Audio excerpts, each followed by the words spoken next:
So last year, Parliament hosted the State of the Future Youth Forum at Parliament House.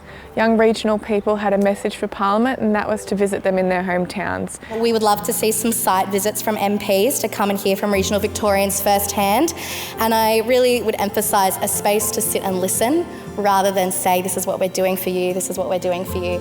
Sit and listen to what it's like to live in a town where there's 1,000 people, or a community that's been overwhelmed by disasters. So we visited Shepparton and Kyabram.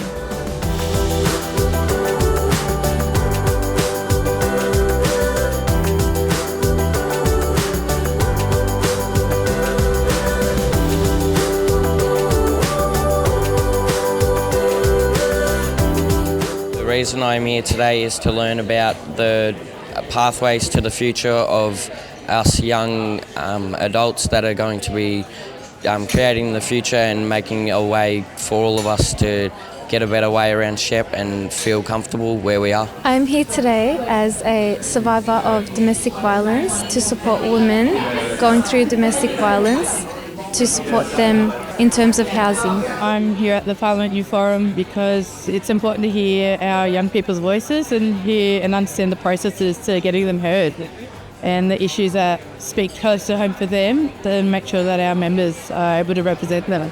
It's important for the Parliament to hear the voice of the original young people because we couldn't get many opportunities like this to raise our concern directly to the Parliament, and it's a wonderful opportunity for us as a youth and as a region to be here at the front and talk directly to the parliamentarians. As we can give different perspectives on important things like farming and sustainability. I'm here to learn more about the Parliament and what it's going to do for the regional young people. I believe it will be helpful for more young people to be participant in the Parliament level.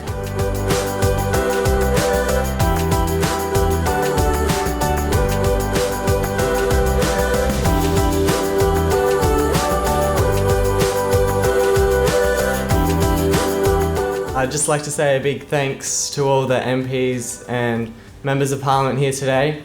It's really appreciated that you take time out of your day to hear about all of our voices. Isolation is a major factor in accessing mental health services here in regional and rural Victoria. Youth don't feel as prioritised and supported to have the choices and opportunities to access adequate mental health support. There's not enough job opportunities. We would like more job opportunities for Indigenous peoples. We would like our true history at the forefront of education. Economic development should include Aboriginal culture and restaurants. Needing a community hub to support youth who are disadvantaged in everyday tasks. So that could be your homes, like not knowing what to do. Give them just support for clothing, food, overall health and support, and mental support. The issue with housing in our region, challenges are experienced as a vicious cycle between inaccessibility of rentals and unaffordability of houses. This creates instability and unsafe environments for our young people and our community. Education as a realm has little support in dire areas and is affecting the socio-emotional well-being of both our students and our teachers. This is being amplified by the content that's being delivered, the public versus private school debate, and rural access to resources. When young people do speak up, it's important to ensure that their voices are not only heard, but are properly valued and have actions to go with what they're supporting. Young people are severely constrained and therefore their commitment must be acknowledged and valued. We would like to see more capacity building initiatives to be more involved in the decision-making platforms, and we would like to see more MPs advocate for us. Increase in education and cultural awareness for all key decision making. That could be for the teachers, for the politicians and our councillors. This will help us develop our cultural identity and feel safe in the community. I just want to say, please, to make a space for all at our table and let's include everyone and feel welcome. Thank you all.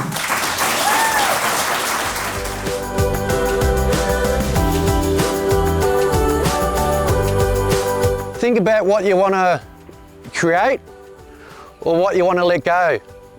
It's been hard for us to get a voice, to get a saying, to do law. But without non-Indigenous people, you know, carrying that fire, carrying that tradition, we're just going around in roundabouts. So like I said, I welcome you to get into our culture, learn about our culture as much as you can. It's a never-ending story. I'm here today because I think it is important that Parliament speak to regional youth groups just to understand what's going on all over Australia. I'm here today to get all our young people's thoughts across and try and promote young people to have a bit more of a say. It's important to hear young people in regional areas because they can be able to express their worries and concerns about the regional areas and also allow the Parliament to help our generation into a better place. Our experiences can be a lot different to people in urban areas. A lot of us come from farms and into town and all that sort of stuff, so we have different sort of opinions and ideas and what we can improve on. I think it's important for Parliament to talk to young people in regional areas because we're the next generation and we need to learn about how it will affect us when we grow up.